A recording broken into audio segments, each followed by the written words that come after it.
जमशेदजी टाटा ने झारखंड के जमशेदपुर में स्टील का कारखाना लगाया और फैक्ट्री में काम करने वाले वर्कर्स के रहने की व्यवस्था भी वहीं पर की। अगस्त 1925 में महात्मा गांधी भारत के पहले स्टील प्लांट को देखने आने वाले थे। महात्मा गांधी को जमशेदपुर आने का न्योता उनके खास दोस्त चार्ली एंड्रयूज ने दिया था। एंड्रयूज इकलौते ऐसे आदमी थे जो महात्मा गांधी को मोहन कहकर बुलाते थे। चार्ली ही उस समय जमशेदपुर में मजदूरों के लीडर भी थे। चार्ली मजदूरों की समस्याएं सुलझाने के लिए कई बार गांधी जी से सलाह लिया करते थे। गांधी जी 2 दिन जमशेदपुर में रुके और कारखाना देखा। वे वर्कर्स की बस्ती में भी गए और बाद में आरडी टाटा से मुलाकात करके मजदूरों के कुछ मुद्दे भी सुलझा दिए। शाम के समय उन्होंने 20,000 लोगों की एक रैली में भाषण देते हुए टाटा स्टील प्लांट की तारीफ की। अपने भाषण में गांधी जी ने टाटा परिवार से अपने कनेक्शन के बारे में बताते हुए कहा कि साउथ अफ्रीका में जब वो भारतीयों के अधिकार के लिए संघर्ष कर रहे थे तो उस दौरान जमशेदजी टाटा के सबसे छोटे बेटे सर रतन टाटा गांधी जी की मदद करने के लिए सबसे पहले आगे आए।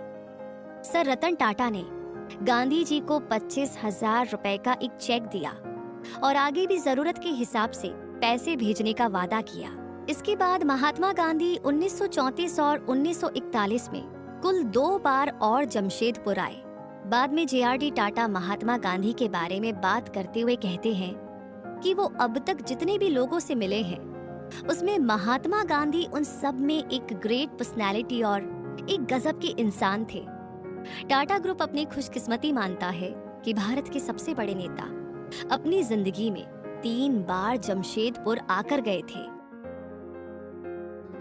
टाटा ग्रुप्स द्वारा एम्प्रेस मिल्स नाम की एक कपड़ा बनाने वाली कंपनी की स्थापना नागपुर में सन 1877 में की गई। इस बात को आज 140 सालों से ज्यादा का समय हो चुका है। कंपनी में बनने वाले कपड़े की पॉपुलैरिटी तो मार्केट में है ही, लेकिन इस कंपनी ने अपने वर्करों के वेलफेयर के लिए जो काम किए हैं उनकी वजह से एम्प्रेस मिल्स देश में बाकी कंपनीज के मुकाबले एक अलग जगह बनाती है। 140 साल पहले भी एम्प्रेस मिल्स ने अपने यहाँ काम करने वाली औरतों के बच्चों के रहने के लिए फैक्ट्री में व्यवस्था की।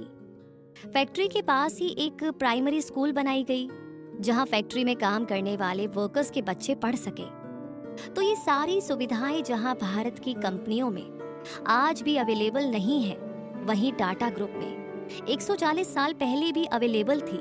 यहाँ तक कि साल 1921 में कंपनी ने अपने यहाँ पर काम करने वाली औरतों को प्रेगनेंसी के दौरान 2 महीने का मैटरनिटी बेनिफिट देना भी शुरू कर दिया।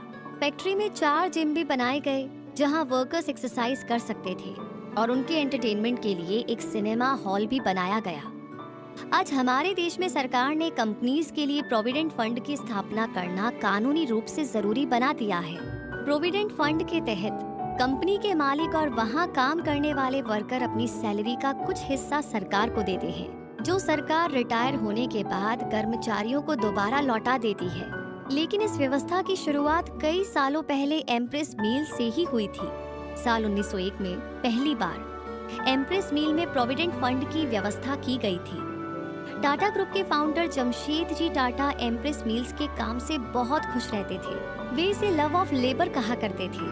उनके हिसाब से एम्प्रेस मिल सिर्फ बेहतरीन कपड़ा बनाने वाली कंपनी ही नहीं थी, बल्कि मजदूरों की देखभाल करने वाली एक संस्था भी थी। एम्प्रेस मिल की स्थापना करने वाले जमशेदजी टाटा को फादर ऑफ इंडियन इंडस्ट्री कहा जाता है। अपने जीवन भर में उन्होंने भारत के लिए कई चीजों की, जिसमें टाटा स्टील की स्थापना, ताज होटल मुंबई का निर्माण और इंडियन इंस्टीट्यूट ऑफ साइंस की स्थापना जैसे काम शामिल हैं।